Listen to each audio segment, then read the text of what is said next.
자, 오늘은요, 마태복음 27장 27절부터 44절까지의 말씀입니다.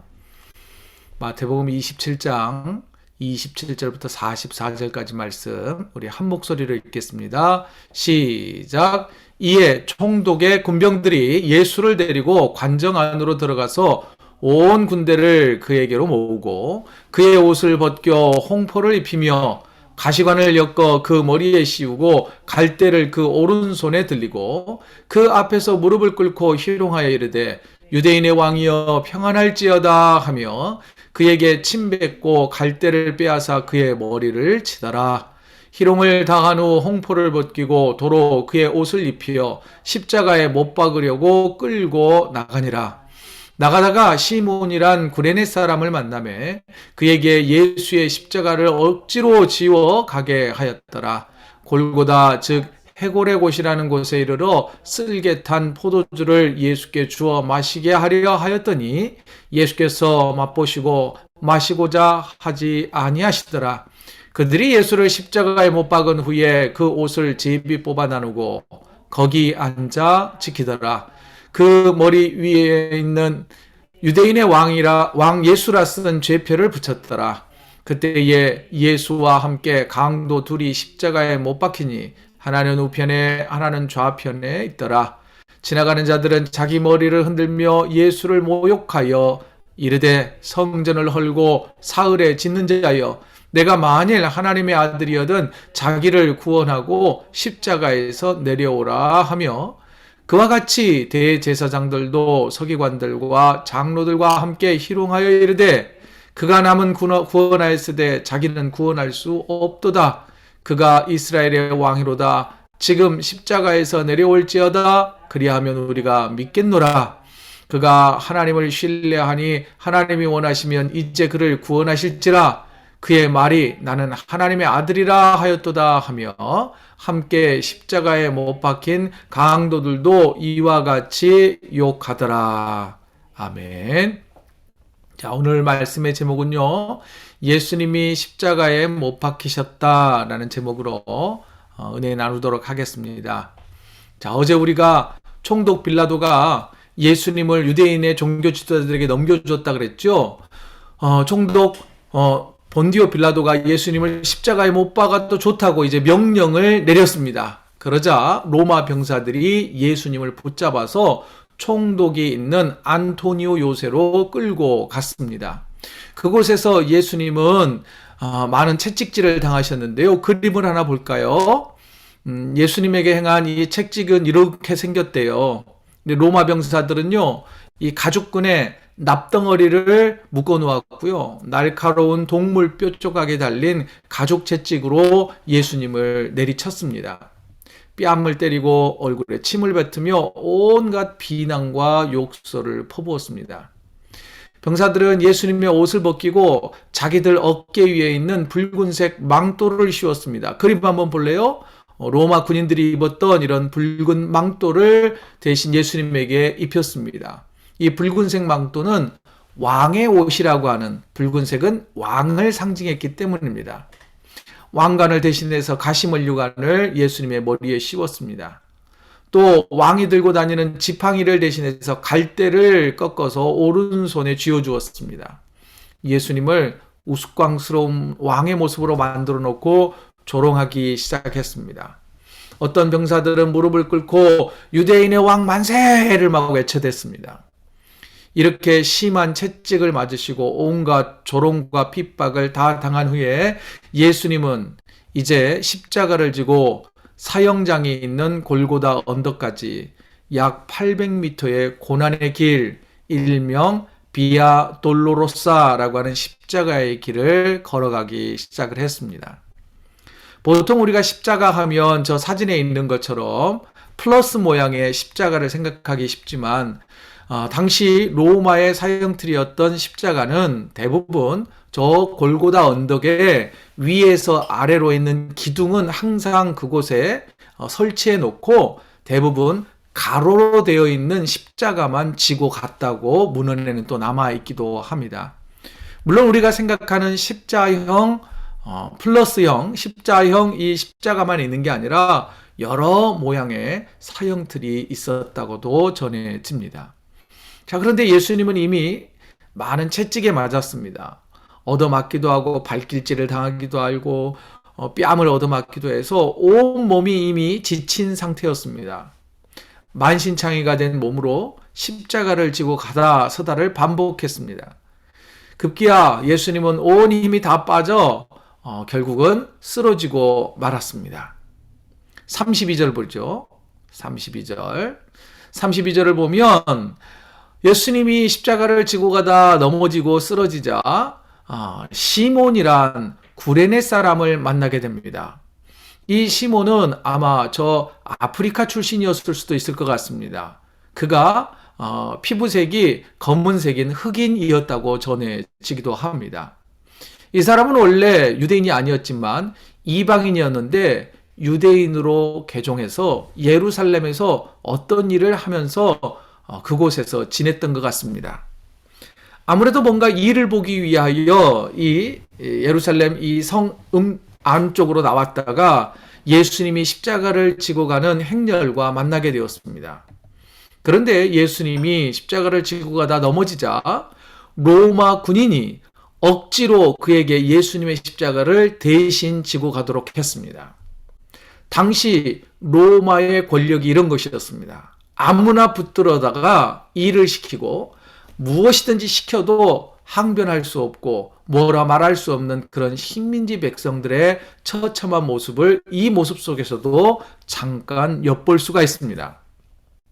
구레네 사람 시몬은 억지로 이제 예수님이 지고 가던 십자가를 골고다 언덕 처형장까지 지고 가게 되었습니다. 가만 생각해 보면 시몬은 참 운이 없는 사람 같아 보입니다. 하필이면 그 시간에 그곳을 지나가다가 로마 군사에게 딱 발견되어서 예수님이 지고 가던 십자가를 억지로 지고 갔기 때문입니다. 여러분, 당시 로마 시대에서는요, 하루에도 수십 명씩, 더러는 수백 명씩 십자가형을 처해지기도 했답니다. 흔히 말하는 우리 어른들은 들어보셨을 거예요. 공포정치라고 들어보셨습니까? 한마디로 조금만 잘못해도 이 십자가 형틀에서 달려 죽을 수 있으니 너희들은 로마 황제에게 철저히 복종해야 된다라고 하는 것을 본보기로 보여주기 위함이었습니다. 그래서 상시 늘 저 골고다 언덕을 쳐다보면 거기에는 십자가에 달려 죽은 시체들을 항상 볼 수 있었습니다. 어떤 문헌에 보면 노예가 집안에서 일하는 하인이 국을 쏟았다라는 이유로 십자가 형틀에 달려 죽임을 당했다고도 전해집니다. 십자가는 그만큼 잔인한 거였고 로마 식민지배를 살고 있는 당시의 많은 유대인들에게는 끔찍한 형틀이었던 것입니다.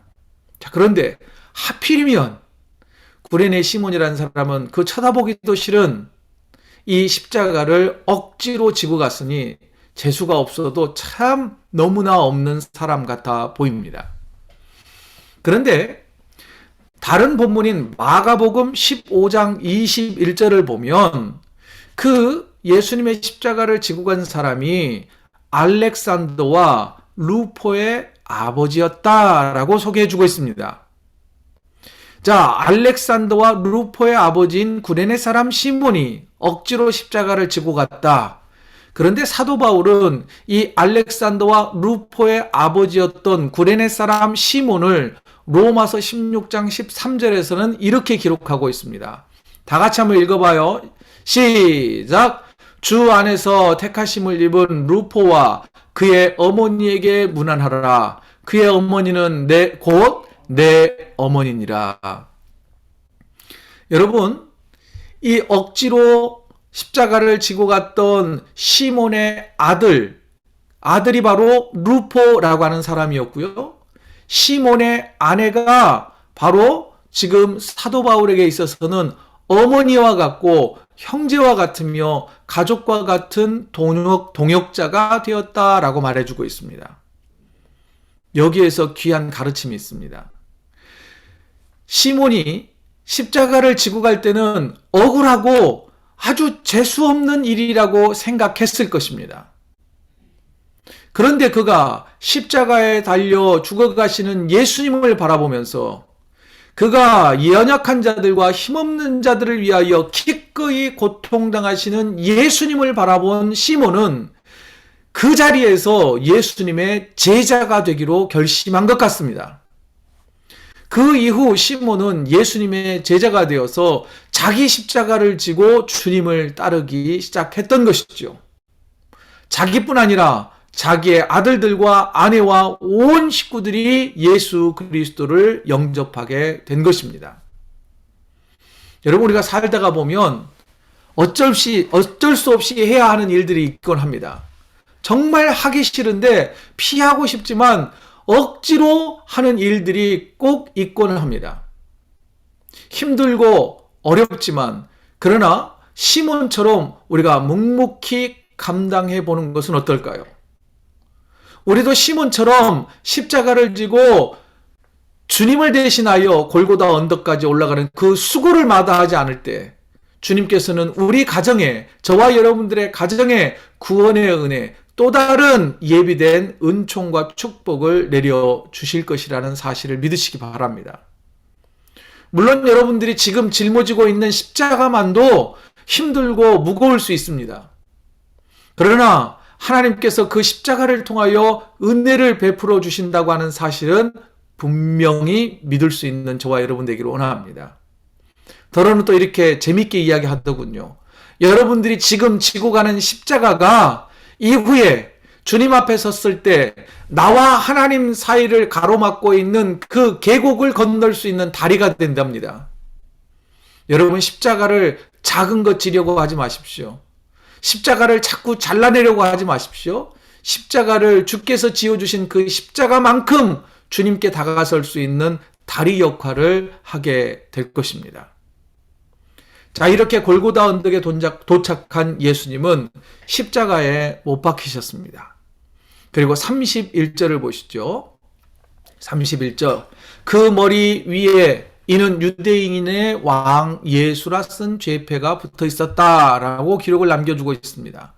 그리고 계속해서 마태복음 오늘 본문인 44절까지 계속 읽어보면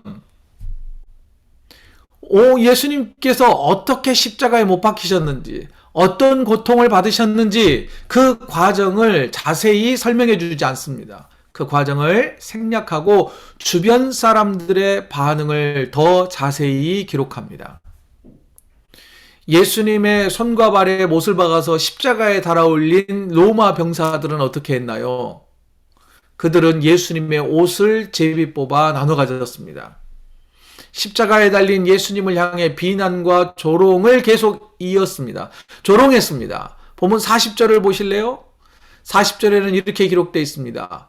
성전을 헐고 사흘에 짓는다고 말하지 않았느냐? 어디 한번 그렇게 해봐라. 내가 만일 하나님의 아들이면 자기를 구원하고 십자가에서 내려와 봐라. 그래야 하나님의 아들이지 않겠느냐라고 하면서 조롱하기 시작을 합니다. 종교 지도자들도 예수님을 조롱합니다. 42절이에요. 같이 읽어봐요. 시작. 그가 남은 구원하였으되 자기는 구원할 수 없도다. 그가 이스라엘의 왕이로다. 지금 십자가에서 내려올지어다. 그리하면 우리가 믿겠노라. 병든 자들은 잘도 고치더라. 귀신 들린 자들도 고치더라. 귀신을 쫓아내더라. 죽은 자도 살려내는 거 보았는데 어째서 너 자신은 구원해내지 못하느냐라고 하면서 예수님에 대하여서 비난하고 비아냥거립니다. 지금 당장 십자가에서 내려와 왕의 위엄을 보여줘봐라. 그러면 우리가 한번 믿을 테니 어디 한번 보여줘봐라 라고 말합니다. 여러분, 만일 저에게 예수님과 같은 그런 권능이 있다면, 능력이 있다면 저런 사람들에게 하늘에서 번개를 내려서 아마 무찔러 버렸을 것 같아요. 불태워 버렸을지도 몰라요. 저에게 그런 하나님의 능력이 있다면 땅을 갈라서 삼켜버리게 했을 것 같아요. 강력한 바람을 불어서 그들을 날려버렸을 수도 있었을 것 같아요.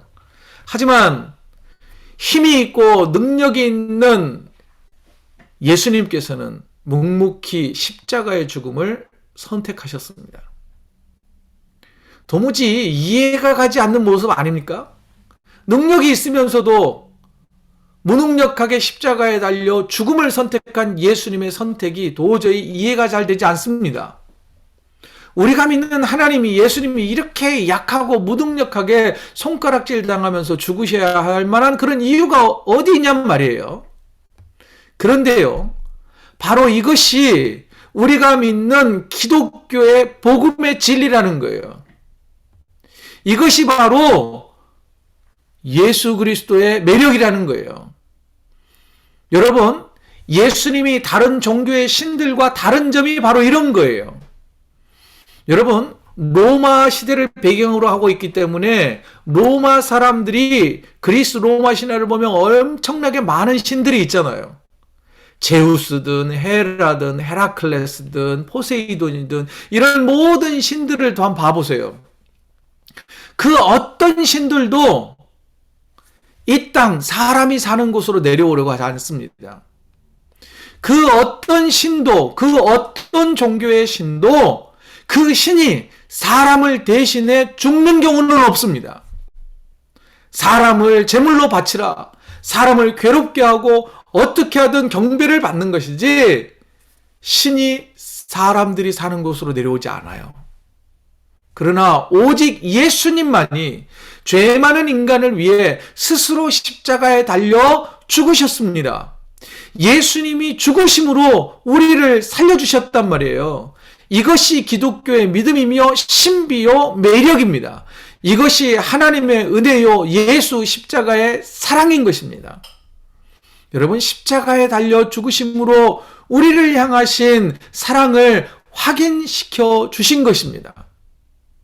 여러분, 그러니 기억하십시오. 십자가를 바라볼 때마다 하나님과 동등하신 예수님께서 나를 사랑하셔서 그 하늘 보좌를 버리시고 이곳에 내려오셨고 또한 모진 고난을 받으며 십자가를 져 주셨구나 라고 하는 그 은혜를 고백하는, 믿음을 고백하는 저와 여러분이 되어지기를 원합니다.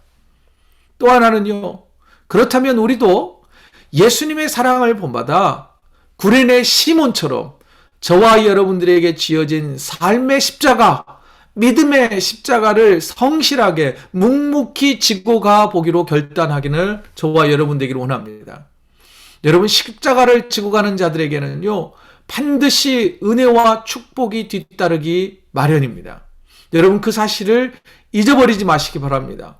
예수님의 뒤를 따라 믿음의 길을 걸어가는 자들에게 지어진 십자가가 영광이요, 십자가가 은혜임을 알고 끝까지 지고 갈 수 있는 힘과 믿음과 용기를 달라고 우리가 기도하기를 원합니다. 여러분, 우리가 십자가를 바라볼 때마다 주님이 나를 얼마나 사랑하시는지, 또한 각자에게 주어진 십자가를 지고 나를 따르라 라고 주님은 말씀하셨는데, 과연 그러면 나는 어떤 십자가를 지고 주님의 뒤를 따라갈 것인지 그것을 한번 깊이 묵상하는 이 시간 되어지기를 원하고, 우리의 힘과 능력으로는 십자가를 지고 사는 삶이 버겁습니다. 감당할 수가 없어요. 그러니 하나님, 제가 이 일이 나에게 십자가처럼 느껴지는데 이 일을 감당할 수 있는 믿음 주시고 능력 주시고 건강 주시고 재능 주시라고 이 시간 하나님 앞에 간구하는 저와 여러분이 되어지기를 바랍니다. 여러분들의 기도에 하나님께서 응답해 주실 줄로 믿습니다.